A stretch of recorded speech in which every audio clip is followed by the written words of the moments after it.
Okay, so Danielle says, how do I teach a horse to do a simple lead change while maintaining a lope or canter? Every horse naturally is either inclined to the left or inclined to the right, okay? Now think about it. If you call your horse up from pasture, they don't ever just walk in a dead straight line. They kind of meander and kind of curve around to you or come at an angle. And the reason being is because horses are prey animals, they have a different way of approaching things. They aren't hard lined into things like us predators are. They kind of take their time and scope things and check things out as they're moving. It also has a lot to do with how they can see and their depth perception and how their vision works, and the fact that they have binocular vision where they're looking from two different eyes as opposed to seeing just one image in the back of their head. They're actually seeing two images at the same time. And so if you think about all those different things, there's a lot going on in the way that a horse looks at things and the way that a horse moves. So all that being said, because of that, horses very naturally kind of travel in circular motions. They might travel in a direct path, but there's always going to be some curve to that path, okay?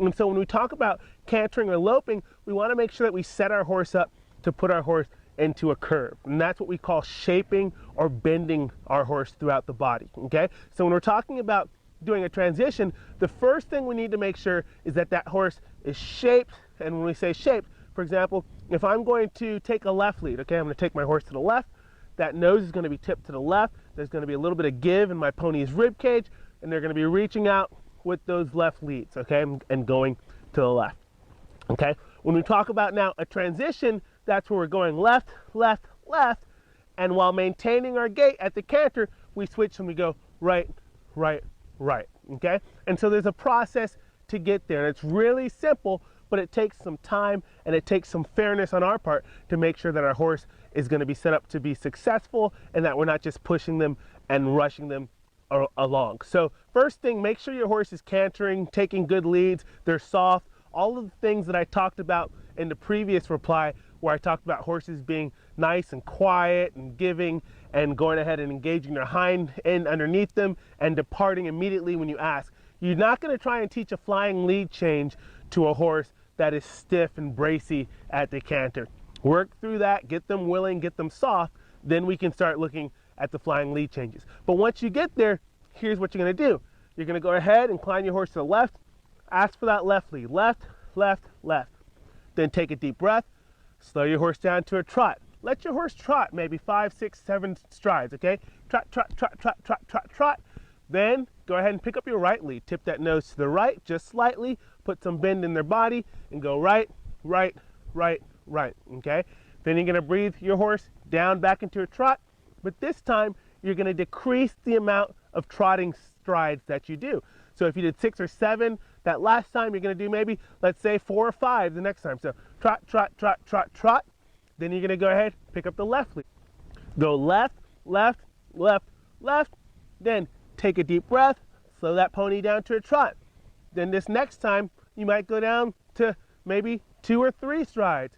Trot, trot, trot, then pick up your right lead. So you can see where I'm going with this. You're going to make sure that your horse is comfortable while you're reducing the number of trotting strides between each canter that you do. Until finally, you're not going to have any strides in between. You just go left, left, left.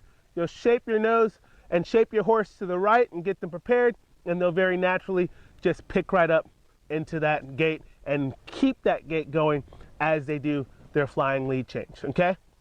Now, there are some other things that you can do to make yourself more balanced, to try to bring your horse up underneath you and help them with those transitions, but essentially the most important part is setting them up to be successful by preparing them, okay? So doing the work beforehand, teaching them how to soften, doing the trotting strides in between the changes, and making it a very easy and simple transition for your horse when you finally get to the point that you ask for that flying lead change. But you should never ask for it if you feel braciness, if you feel like your horse just isn't ready for it, if you feel like your horse is stiff, or if they have a rough canter.